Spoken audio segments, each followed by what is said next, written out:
नमस्कार, आप देख रहे हैं क्राइम 24 आवर्स और मैं हूं आपके साथ ज्योति कनौजिया। ये रुक करते हैं दिन भर की बड़ी खबरों की ओर। गोरखपुर जिले में डेंगू मरीजों की संख्या लगातार बढ़ती जा रही है। शनिवार को हुई जांच में डेंगू के 6 नए मरीज मिले हैं। इनमें से 5 ग्रामीण और 1 शहरी इलाके का मरीज है। डेंगू मरीजों में 3 महिलाएं और 3 पुरुष शामिल हैं। इसके बाद से जिले में डेंगू मरीजों की संख्या 248 हो चुकी है। चाचा भतीजे में कभी दूरियां नहीं थी, सिर्फ राजनीतिक दूरियां थी, वह भी दूरी हो गई है। यह बात रविवार को एसएस मेमोरियल इंटर कॉलेज में हुए सम्मेलन में राष्ट्रीय अध्यक्ष अखिलेश यादव ने कही। उन्होंने कहा कि अब घबराहट तो बीजेपी को हो रही होगी। आर्मी हॉस्पिटल में भर्ती राष्ट्रपति द्रौपदी मुर्मू की दाहिनी आंख की सफल सर्जरी की गई है। महामहिम मुर्मू मोतियाबिंद से जूझ रही थी। इस ऑपरेशन को ब्रिगेडियर एसके मिश्रा और उनकी टीम ने सफल तरीके से अंजाम दिया है। जयपुर स्थित सचिवालय की सुरक्षा व्यवस्थाओं में बड़ी चूक देखने को मिली। अशोकनगर इलाके में शनिवार देर रात एक फॉर्च्यूनर गाड़ी सचिवालय का गेट तोड़कर अंदर घुस गई। तेज रफ्तार कार की टक्कर से सचिवालय का गेट पूरी तरह से क्षतिग्रस्त हो गया है। राजस्थान में पायलट समर्थक यूथ कांग्रेस उपाध्यक्ष राकेश मीणा ने इस्तीफा दे दिया है। इसके बाद 41 यूथ कांग्रेस पदाधिकारियों को उनके पद से हटा दिया गया है। यूथ कांग्रेस प्रदेश अध्यक्ष गणेश घोगरा ने बताया कि पदाधिकारियों को उनकी निष्क्रियता पर हटाया गया है। छिंदवाड़ा में 2 लोगों को राजस्थान के एक ठग ने स्वयं को डॉक्टर बताकर 26 लाख का चूना लगा दिया। जबलपुर में लाखों का अस्पताल कम दामों में दिलाने के नाम पर यह ठगी की गई है। बाड़मेर शहर के हिंगलाज माता मंदिर के पास में एक रुई के गोदाम में अचानक आग लग गई। आग से लाखों रुपए की रुई और सामान जलकर खाक हो गया। बताया जा रहा है कि शॉर्ट सर्किट से गोदाम में आग लगी है। छात्र गुटों के बीच झड़प, रोड़ेबाजी, फायरिंग और हंगामे के बीच पटना यूनिवर्सिटी में छात्र संघ का चुनाव आखिरकार संपन्न हो गया है। रविवार सुबह घोषणा हुई तो सेंट्रल पैनल के 4 पदों पर अध्यक्ष, उपाध्यक्ष, सचिव और कोषाध्यक्ष पर जदयू का वर्चस्व घोषित हुआ है। बांग्ला फिल्म इंडस्ट्री से बेहद दुखद खबर सामने आई है। अभिनेत्री इंदिरा शर्मा का निधन हो गया है। उनकी उम्र महज 24 वर्ष थी। ब्रेन स्ट्रोक के कारण अभिनेत्री के सिर में खून का थक्का जम गया था। बॉलीवुड के दबंग खान यानी सलमान खान और चिरंजीवी की फिल्म गॉडफादर सिनेमाघरों में 5 अक्टूबर को रिलीज हुई थी। मल्टी स्टारर फिल्म अब ओटीटी पर भी रिलीज हो गई है। बॉक्स ऑफिस पर ठीक ठाक कमाई करने वाली इस फिल्म को 19 नवंबर को ओटीटी पर रिलीज कर दिया गया है। इंदिरा गांधी पंचायती राज भवन में अंतर्राष्ट्रीय बाल दिवस के मौके पर एक विशेष बाल पंचायत का आयोजन किया गया, जिसमें कैबिनेट मंत्री रमेश मीना ने बच्चों से संवाद किया। डिजिटल बाल मेला और यूनिसेफ द्वारा आयोजित इस विशेष बाल पंचायत में जयपुर की राजावास और जयरामपुरा ग्राम पंचायत के बाल प्रतिनिधियों ने भाग लिया। इस बाल पंचायत में संचार विशेषज्ञ यूनिसेफ राजस्थान कार्यालय अंकुश सिंह भी मौजूद रहे, जिन्होंने इस अभियान के तहत होने वाली बाल पंचायतों को भविष्य को दिशा देने वाली पहल बताया। इस मौके पर मौजूद डिजिटल बाल मेला की मेंटर मीना शर्मा ने कहा, हमने राज्य सरकार से मांग की है कि ग्राम पंचायतों में बाल सहभागिता को बढ़ाया जाए और प्रदेश में बाल मित्र पंचायत के विचार को सरकार अपनाए। फायाकुन श्रीवल्ली जैसे गानों से गुलजार रही जयपुर वासियों की शाम। मौका था अल्बर्ट हॉल में आयोजित जहाने खुसरो के 4th एडिशन का। रूमी फाउंडेशन के सहयोग से राजस्थान सरकार के पर्यटन विभाग द्वारा आयोजित मुजफ्फर अली की जहाने खुसरो मंच पर राजस्थान की एक किंवदंती को पुनर्जीवित करके आध्यात्मिक विचारों को प्रस्तुत किया। 2 दिवसीय कार्यक्रम की शुरुआत मूमल रूहे रेगिस्तान से हुई, जो मूमल की कालातीत सुंदरता के बारे में राजस्थान के प्रसिद्ध लोक कथाओं पर आधारित एक संगीतमय बैले हैं। मूमल के रूप में शिवानी वर्मा, राणा के रूप में अभिनव मुखर्जी और इस दुखद प्रेम कहानी का वर्णन करने वाले बार्ड के रूप में दास्तानगो अस्करी नकवी, मीता पंडित और जस्सू खान की आवाज़। इसके बाद एक भारतीय पार्श्व गायक जावेद अली द्वारा नाराए मस्ताना नामक एक प्रदर्शन किया गया।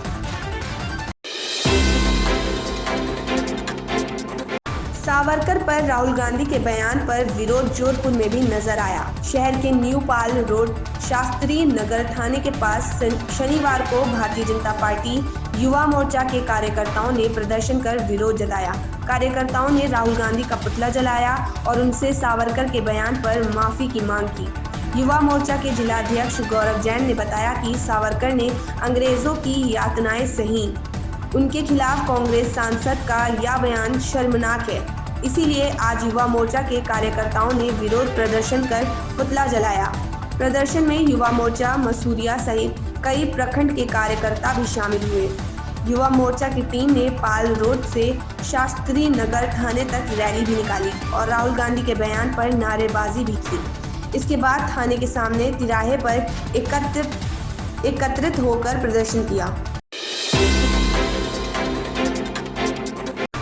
प्राइवेट स्कूल के अधिवेशन में शिक्षक नेता और कांग्रेस एमएलए के समर्थक आमने सामने हो गए। इतना ही नहीं, शिक्षक नेता ने विधायक के सामने ही राहुल गांधी को उनकी भारत छोड़ो यात्रा में काले पीले गुब्बारे दिखाने की बात कही। इसी बात पर विधायक भड़क गए तो फटकार लगा दी।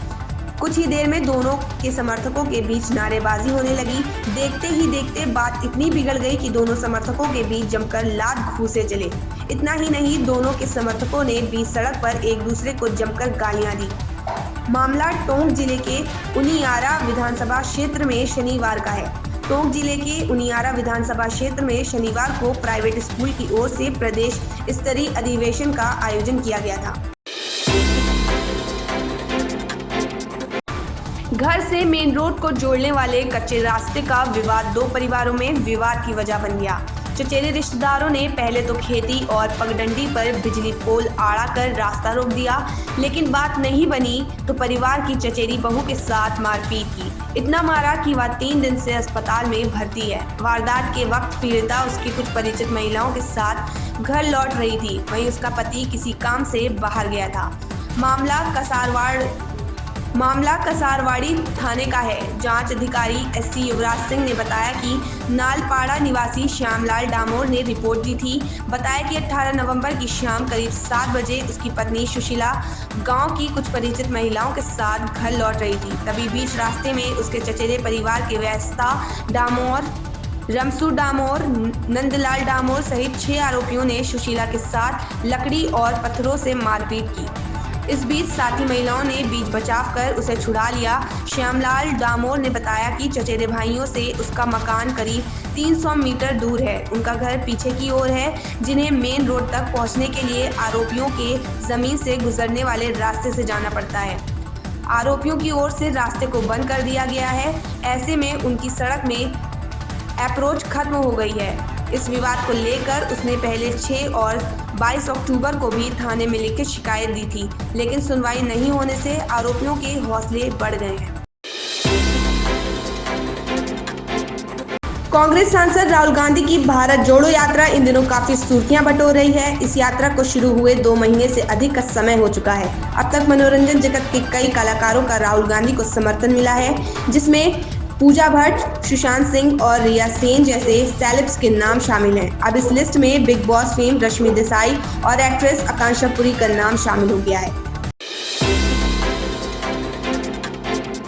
तटीय सुरक्षा को बेहतर करने के लिए केंद्र सरकार ने सामान्य संचार योजना को मंजूरी दे दी है। इसके तहत समुद्री कानून परिवर्तन एजेंसियों के बीच निर्बाध रूप से महत्वपूर्ण सूचनाओं के आदान प्रदान के लिए एकीकृत नेटवर्क की परिकल्पना तैयार की गई है।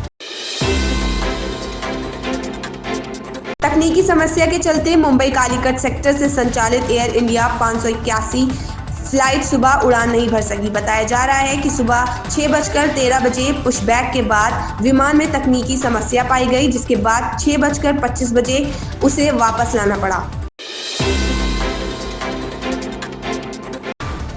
रेलवे ने मुंबई के छत्रपति शिवाजी महाराज टर्मिनस और मस्जिद बंदर स्टेशन लाइन के बीच अंग्रेजों के ज़माने के कॉर्नैक ब्रिज को तोड़ने का फैसला किया है। इसके लिए शनिवार रात से 27 घंटे का मेगा ब्लॉक लगाया जाएगा। इसका असर लोकल व अन्य ट्रेनों के लाखों यात्रियों पर पड़ेगा। तेलंगाना पुलिस ने अदालत के आदेश पर पुराने शहर में खौफ फैलाने के लिए सरतन से जुदा नारा लगाने के आरोप में असदुद्दीन ओवैसी के नेतृत्व वाली ऑल इंडिया मजलिसे इत्तेहादुल मुस्लिमीन के 3 नेताओं के खिलाफ केस दर्ज किया है। चंदन ठाकुर गुजराती में एक जनसभा को संबोधित करते हुए कहते हैं, हमने नया करने के लिए इनको वोट दिया, लेकिन वोट लेकर इन्होंने पूरे देश को धोखा दिया। अब देश को सिर्फ मुस्लिम समाज ही बचा सकता है और मुस्लिम समाज को सिर्फ कांग्रेस पार्टी बचा सकती है। असम के अहोम राजवंश के वीर सेनापति लचित बोरफुकन की 400वीं जयंती के अवसर पर आयोजित एक कार्यक्रम में असम के मुख्यमंत्री हेमंत बिस्वा शर्मा ने दावा किया कि मुगलों ने पूरे भारत पर राज नहीं किया था। वन मंत्री हेमाराम चौधरी ने कहा कि पायलट ने विपक्ष में रहते हुए पार्टी को फिर से जीवित किया। उन्हें जिम्मेदारी देनी चाहिए। मैं मंत्री पद छोड़ने को तैयार हूं। मैं जगह नहीं खाली करूंगा तो युवाओं को कैसे मौका मिलेगा। प्रशांत किशोर राज्य की 3500 किलोमीटर लंबी पदयात्रा पर हैं। पीके ने कहा कि गठबंधन सरकार आने वाले दिनों में 10 लाख सरकारी नौकरी देने के अपने वादे को पूरा नहीं कर पाती तो मैं बिहार के युवाओं के साथ नीतीश कुमार का घेराव करूंगा। राज्यपाल के बयान पर प्रतिक्रिया देते हुए राउत ने सत्तारूढ़ एकनाथ शिंदे गुट और भाजपा को भी विवाद में घसीटा। उन्होंने उनसे यह सवाल किया कि प्रतिद्वंदी शिवसेना गुट और भाजपा किसे पुराने आदर्श कहेंगे। इन खबरों में बस इतना ही। बने रहें क्राइम 24 आवर्स के साथ।